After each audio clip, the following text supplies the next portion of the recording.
Bab 2. Pembukaan Undang-Undang Dasar Negara Republik Indonesia tahun 1945. Materi kelas 9 dengan materi esensial yaitu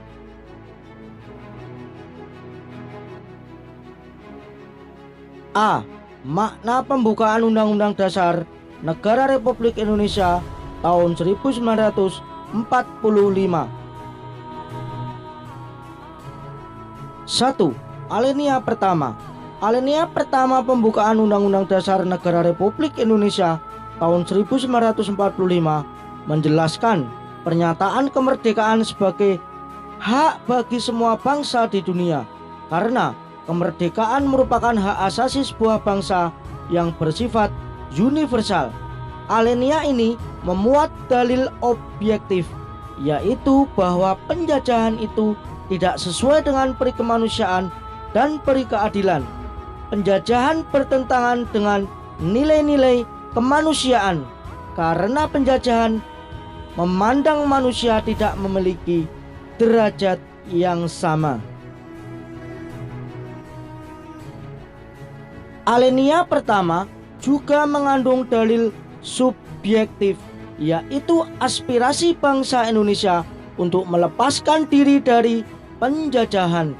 Kedua makna dalam alinea pertama meletakkan tugas dan tanggung jawab kepada bangsa dan negara serta warga negara Indonesia untuk senantiasa melawan penjajahan dalam segala bentuknya.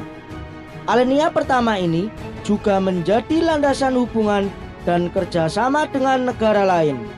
Bangsa dan negara, termasuk warga negara, harus menentang setiap bentuk yang memiliki sifat penjajah dalam berbagai kehidupan.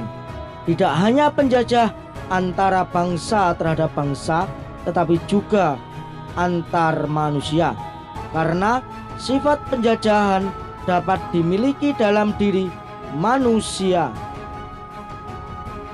Alinea kedua. Alinea kedua menunjukkan ketetapan dan ketajaman penilaian bangsa Indonesia bahwa A. Perjuangan bangsa Indonesia telah mencapai tingkat yang menentukan. 2. Momentum yang telah dicapai harus dimanfaatkan untuk menyatakan kemerdekaan.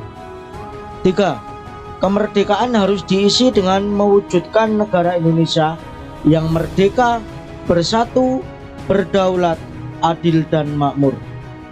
Alinea kedua ini menjelaskan bahwa kemerdekaan sebagai cita-cita bangsa ini telah sampai pada saat yang menentukan perjuangan bangsa Indonesia dalam merebut kemerdekaan. Hal ini berarti timbulnya kesadaran bahwa kemerdekaan dan keadaan sekarang tidak dapat dipisahkan dari keadaan sebelumnya. Kemerdekaan yang diraih merupakan perjuangan para pendahulu bangsa Indonesia. Mereka telah berjuang dengan mengorbankan jiwa dan raga demi kemerdekaan bangsa dan negara. Sebagai bangsa Indonesia, kita harus menyadari bahwa kemerdekaan bukanlah akhir dari perjuangan bangsa.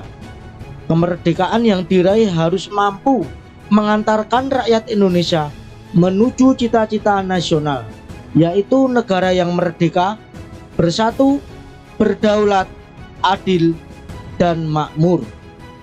Negara yang merdeka berarti negara yang terbebas dari penjajahan bangsa lain. Bersatu menghendaki bangsa Indonesia bersatu dalam negara kesatuan, bukan bentuk negara lain. Bukan bangsa yang terpisah-pisah secara geografis maupun sosial. Jadi kesimpulannya, pada alinea kedua ini berisikan tentang cita-cita bangsa Indonesia. Alinea ketiga. Alinea ketiga menjelaskan bahwa kemerdekaan yang dicapai oleh bangsa Indonesia adalah rahmat dan anugerah Tuhan yang Maha Kuasa. Hal ini merupakan motivasi spiritual perwujudan sikap dan keyakinan bangsa Indonesia terhadap Tuhan yang Maha Esa. Melalui alinea ketiga ini, bangsa Indonesia menyadari bahwa Tanpa rahmat Tuhan yang Maha Kuasa, maka bangsa Indonesia tidak akan merdeka. Kemerdekaan yang dicapai tidak semata-mata hasil jerih payah perjuangan bangsa Indonesia, tetapi atas kuasa Tuhan yang Maha Esa. Alinea ketiga ini memuat motivasi real dan material, yaitu keinginan luhur bangsa supaya berkehidupan yang bebas. Kemerdekaan merupakan keinginan dan tekad seluruh bangsa Indonesia untuk menjadi bangsa yang bebas dan merdeka, bebas dari segala bentuk penjajahan, bebas dari penindasan, dan bebas menentukan nasib sendiri. Niat yang luhur ini menjadi pendorong bangsa Indonesia untuk terus melawan penjajahan dan meraih kemerdekaan. Alinea ketiga mempertegas pengakuan dan kepercayaan bangsa Indonesia terhadap Tuhan yang Maha Esa. Manusia merupakan makhluk Tuhan yang terdiri atas jasmani dan rohani. Manusia bukanlah mesin yang tidak memiliki jiwa.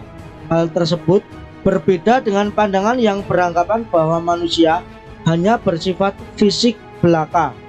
Ini menegaskan prinsip keseimbangan dalam kehidupan secara material dan spiritual, kehidupan dunia dan akhirat, serta jasmani dan rohani.